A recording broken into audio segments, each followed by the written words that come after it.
Welcome everyone to the tutorial on how to save a competitor to the watch list. So first thing that you do, you select a competitor of your choice and then you click here on this button, add to watch list. And then when you do that, you can leave a comment, let's say amazing seller, and then for some reason, right? And then here you can say awesome, 5 stars, then you save competitor. And then you can see that the status has changed to watching. But where can you find the list of competitors that you are watching?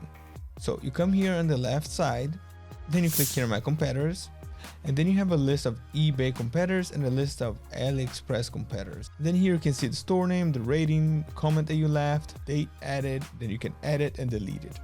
Thank you very much for watching. If you have any questions, please contact the customer support. They'll be happy to help you out. Have a beautiful day.